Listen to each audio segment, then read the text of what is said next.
Miss Daly, you're on mute. Oh my goodness, that was the quote of the day. I thought I hit unmute. I'm sorry. We've all done it. That's all right. Okay, I will start over. My name is Chima Staley, There you and I'm go. a business information technology teacher at the Renaissance Academy in Virginia Beach, Virginia. The code is going to be U as in unicorn, Q as in Quebec, E as in echo, V as in Victor, G as in golf, M as in Mike. Again, you're going to go to joinpd.com and you're going to enter the code U as in uniform, Q as in Quebec, E is in echo, V is in Victor, G is in golf, M is in Mike. Please forgive me. Now, Miss Smith, if you could go with our standards. I'm sorry. That's okay. And you're going to present. You're going to share your screen. It's not. You can't see it. No, ma'am, not yet. I just see myself. Okay. Okay. Well, while she's getting ready to share, I'm Patricia Smith. I'm the Instructional Technology Specialist at Renaissance Academy in Virginia Beach, Virginia. I've been an educator for 20 years, and this is my third year as an ITS. The ISTE standards we're covering in this session today are learner and designer. Our goal today is to talk about structuring a digital badging system, provide you with resources for badging, and hopefully we'll have time to make a badge. Okay. We're going to go ahead and get started. We want you to take an opportunity, if you can, and answer this question for us before we get started. How do you motivate your students? So we're going to give you about 1 minute to share with us, how do you motivate your students? If you could just type in that box right quickly, or just take maybe 30 seconds. Currently in this climate, how are you doing that?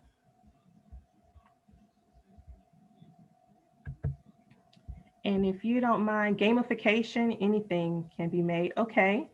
Somebody else put positive feedback, changes to improve, choices in how they show me what they do. Okay. Acknowledging what they're doing the best we can. Being excited myself, that means so much. Tapping into their interests. I think all of you all are headed in the right direction, definitely by encouraging them and reminding them to trust themselves. Exactly. So if we go back, one of the first things when Patty and I first started the research for this presentation, it just blew our minds to the statistics that are already related to gamification. And one of the first things that popped up was an estimated 1.3 million students stopped engaging with their schools at the end of the last academic year. And that word unprecedented will just be in our minds forever. And then to look at that, it is estimated that the average young person will have spent as much as 10,000 hours gaming by the time they're 21. And we're not even talking about social media. We're just talking about pure gaming. And this is, we found those numbers to be very, quite staggering, I guess. But if you look at that, clearly gaming has their attention. And so we look to Mr. Tom Chatfield to look at, okay, what is it about the gaming process that continues to intrigue our young people? And so he went through, he gave 7 quick pieces that I found to be very interesting, and I thought I would share them with you very quickly. One of the first things he suggested is that you have experience bars to measure progress. And I remember when I first came into the classroom, Miss Smith was helping me, and one of the first things she suggested that I do, and I found to be very helpful, was just to put something on my wall somewhere that highlighted their successes, whether it was something, whether they, and this was related to typing. And so whether it was they increased typing by 10% this week, or whether they increased typing by 5%, just having a little avatar of some sort to measure their progress. And I found that to be very helpful. Another thing he is suggesting is that you set the multiple long and short-term aims. A lot of times it's easier for our students to digest something when it's put in smaller bites for them. And so if we can have them to meet them, or just to challenge them to meet those smaller goals that will ultimately come together to form the larger goals that's more attainable for them in this time, and that keeps them engaged. Rewarding effort, as many of you said in the previous slide. I don't care if it's, the student may not be doing anything, but if they're to class, they're coming to class on time, something, find something to give them praise about. The effort is there. As it's been said so many times, we don't know what's going on in the home life or the other things, but just to reward the effort of trying, that goes a long way. It's like when you're playing those games and have you ever been playing a game on your phone? It could be whatever it is. I don't know. I like Bejeweled. And I have not gotten past this level. And it's almost like the game designers know that I'm getting ready to give up. And so they'll just give me a free life or something just to keep me involved in the play. Provide rapid, clear, and frequent feedback. Somebody mentioned that this is central to all forms of learning and engagement, because I need to know where I can go and how I can get there. And then the extra elements of uncertainty. Today I was working with a student and she's been very hard on herself. And so it's been hard for me to keep her engaged. But I threw out a lifeline today and she told me much love. And I was ready to cry on the inside for a teenager to tell me or to end our conversation with much love. That meant so much to me. Offer windows of enhanced attention, that one-on-one, just like somebody mentioned in the motivation on how you do motivation, that one-on-one attention. There's something that you and I can relate on outside of school. I'm not interested in you as the student right now. I'm interested in you as the person and what interests you, and finding some way to connect with that student in that capacity. And then as always, the social, especially during this current climate, adding other people to that environment. I remember at the beginning of the school year, I was very adamant about keeping the students' attention on me. So I took away the opportunity or the right, I guess, for them to talk to one another while in the Zoom class. And I found, although I had their attention, they wanted to collaborate and work with their peers as well. And I found it that I had to meet them halfway with that and bring that back. And that was a very important piece in having them engaged. And so as we go through, this is what the video games do intrinsically. And so when we learn how to take what the video games are doing and bring those skill sets or those resources into the classroom, then we'll be able to keep them engaged. Ms. Smith? Yeah, so it's super important when you're talking about and making a digital badging system to map it to something and maybe make a hierarchy of how they're going to earn those badges. So you need to plan, and then plan again. You want to organize it and create a structure. Structure of digital badging is kind of like an ecosystem. It can be very simple or complex, but it is all in one structure and they're interconnected. There's not one correct way to do it. Think about what you want to recognize your students for and what you want to put a badge on, and then work backward from there. How much rigor will it take for them to earn that badge? You can align to your curriculum, you can align to a learning targets, you can align to objectives, you can align to workplace readiness skills or SEL objectives. All of those things you can incorporate in your digital badging system. By putting a badge on the skills, you're recognizing the students, and we're meeting the students where they are. According to healthline.com, 90% of our students play video games. That's a lot. So they already know that lingo. They already know about levels. They already know about experience points and achievements. In fact, you don't have to call your badges badges. You can call them achievements. Let's tap into that prior knowledge and let them bring it into the classroom. Create levels, create experience points. It's important to communicate to the students what the badge is and what it's for and how they can earn it.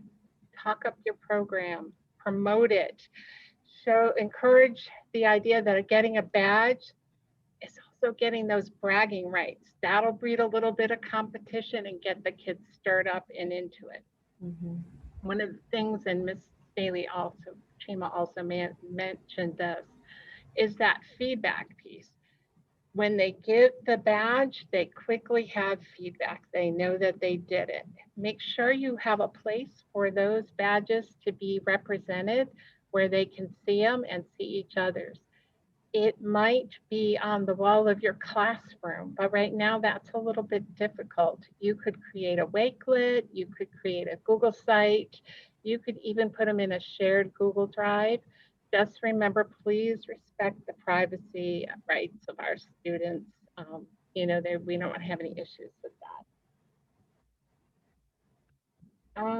And let students know what to do with the badge too. So they can change their profile picture, perhaps in the learning management system. You can help them create a digital signature for their email using their badges. That goes right along that what's happening in the workplace. They're getting a lot of micro-credentials these days. In fact, earlier today, I attended a session presented by the VDOE, and during that session, they told us about some self-paced learning tools that are on the VDOE website. And when you complete those, you are sent a micro-credential, which is a badge. So I thought that was interesting. This implementation example is by a teacher who teaches in a classroom, but she must be really tech savvy because she does indeed give PD on technology.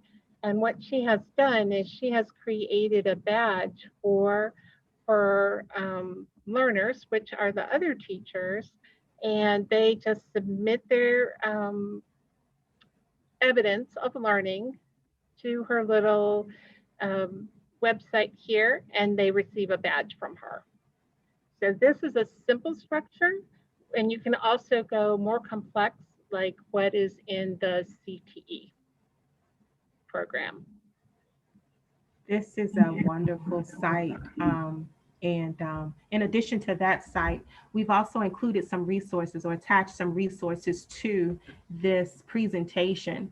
And we're going to go through them individually, but we also wanted you to have them collectively in one space. And so when we think of resources, if you have not started using Canva for education, you really are in for a treat when you do access it. Canva has a free version, which you can actually do a lot with, and then they have the pro version. Well, for educators, you have access to the pro version. And so in addition to making badges, you can also make, I've created some signs for my classroom. I've even also incorporated this into my desktop publishing class for the students to learn.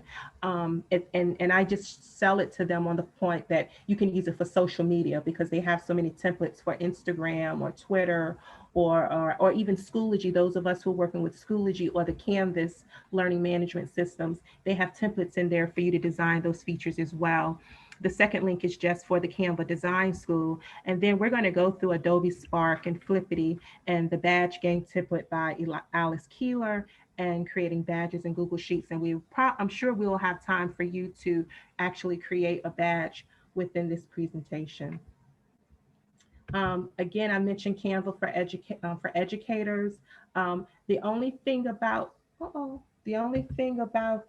Canva for educators, guess I went a little too fast.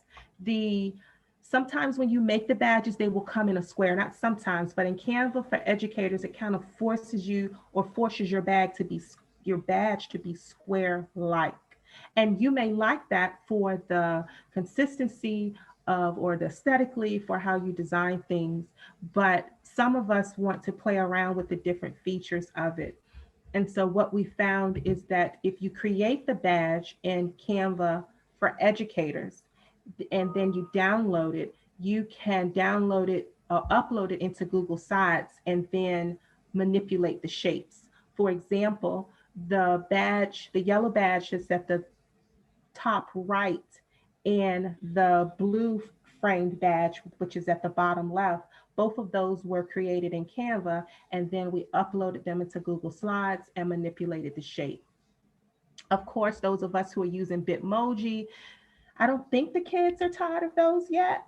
You can certainly use those. Some educators may be tired of them, but I don't think the students are tired of them. So of course you can take those and make those into badges as well using Google Slides. Google Drawings is also a tool to use, and you may find Google Drawings to be easier. It allows you to make sure that the background is transparent, and that may be easier for you to do in Google Slides. What I like about, I'm sorry, in Google Drawings, what I like about Google Slides, I typically change the page settings to 100 by 100. The larger you make it, the more detailed it is, just in case you need to scale it in or scale it out when you're manipulating it on different sites. So that's Canva and Google Slides. Ms. Smith, I think you have. Adobe Spark is another desktop publishing program that is indeed free for education. Adobe Spark is mostly designed for doing social media type things or maybe making flyers, but you do have the option to have a custom dimensions, which you can, like Miss Daly said, change it to 100 pixels by 100 pixels and then make a badge. They have a bunch of icons that you can download right into it. You can put some text on there and change the colors and the backgrounds. It is also free to educators. So it's just another tool and resource. Also, like Canva, your picture will come out square. So you may want to go ahead and throw it over to Google Slides or Google Drawing and manipulate it into a different shape.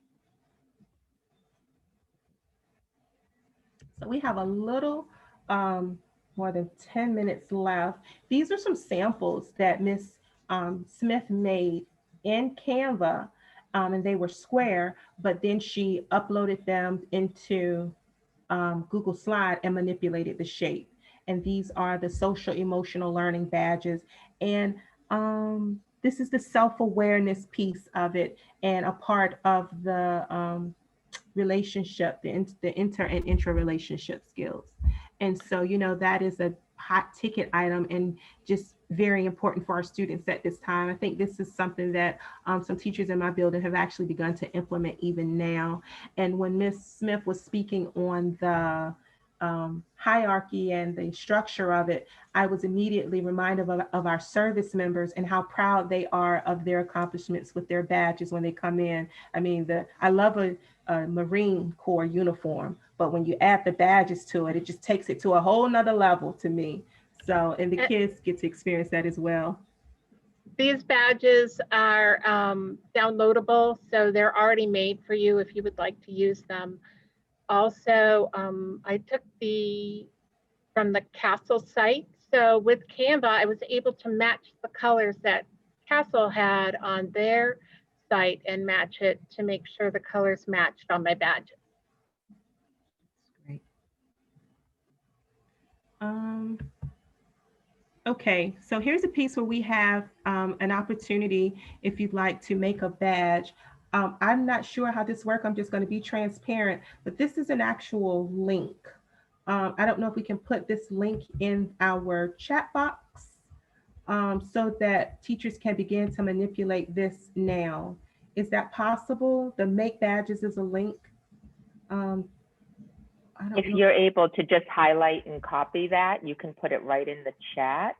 Gotcha. I'm sure. Oh, it just keeps opening.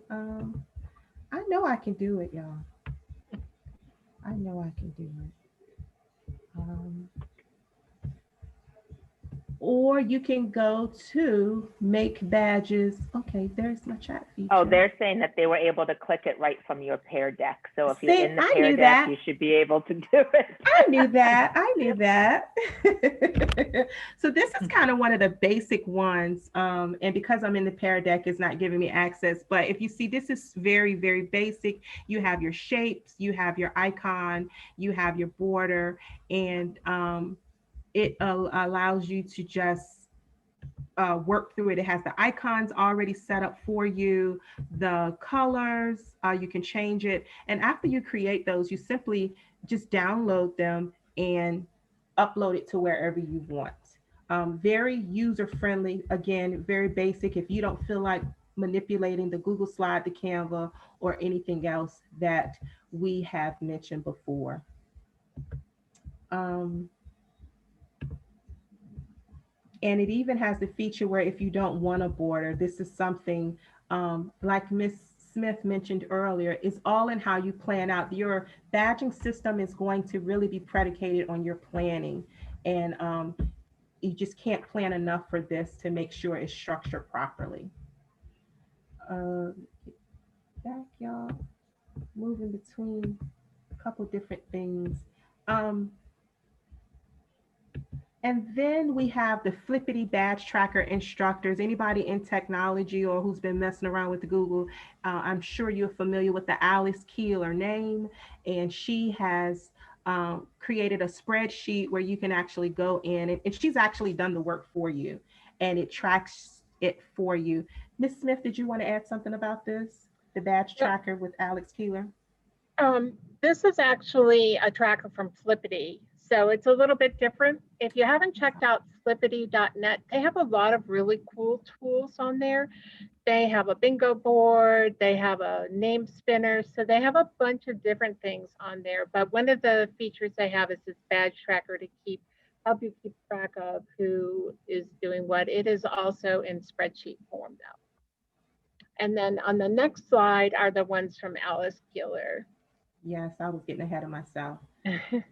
And she actually has a badge program set up that will teach your students Google Drive. And as they finish different components of it, they will earn badges. And I actually saw that completed in a PD session one time. So many, you may or may not be familiar with that, but I have seen it used in PD, and I've also seen it used in the classroom. And finally, I think, oh, I'm sorry, this is in reference to that, what I just mentioned. Yes. And we also have the CTE Badge Project, which we've kind of related to throughout this presentation. We have 5 minutes left. Ms. Smith, did you want to add anything? We have a few more resources that are at the end, and those are just Pixabay, the Noun Project, the Unsplash, and so these are all places that you can get royalty-free images and illustrations. Canva allows you to upload to their site, so you can upload any of these things that you need to make sure you're following copyright law. Exactly. And we just put some quotes down there on the end. What we learn with pleasure, we never forget, was one of our favorites. And Ms. Smith, you had one that I really wanted to highlight as well. I'm not sure, but that is all we have. Were there any questions? We have 4 minutes. We really appreciate you spending time with us this evening. And if you need any further refinement on anything that we've talked about, or maybe we mentioned a resource, all our resources are linked in the slideshow, but please feel free to reach out to us. Our email are on one of the beginning slides, and you can reach out to us that way. Yes, thank you. I concur with everything she said. Thank you very much for coming. We appreciate it. Thank you. Yes. It does look like we do have, let's see, we have any questions? Oh, we're not. Yep. Oh, how do you, one of the people asked, how do you give the badges to the students? So there would be a bunch of different ways. You could create a Google site and just have it up there with a leaderboard where everything to see. You can share them in a Wakelet. You could just email it to them. So it all depends. The goal and wish probably we're all hoping for is that you would be able to have a board in a classroom with human beings there to see them that way. But in the meantime, those are some other ideas we have for sharing them out. And some learning management systems offer the space for it. I know Schoology offers it. I'm not really quite sure with Canva. And also, if anyone is using a digital portfolio, whether they're in Google Classroom or you have them on a Google site or whatever it is you're using, I always have my students to set up a page to collect theirs in one spot. Let's see. And somebody did mention, yes, Canva has just introduced the circular text here recently. So that's kind of awesome Yeah. too. Wonderful. Well, thank you so much, ladies. I did put the Discord link in the chat, so you can find the Discord channel for this session by the same name if you want to continue the conversation or add questions and such. And I can say that I'm really happy that I happened to host this one because I learned some new items. We're a Canvas district, but I learned some new ways to do badging. So thank you all so much. And I hope you all have a great conference. Thank you. Good night, everybody. Thank you. Good night and thank you.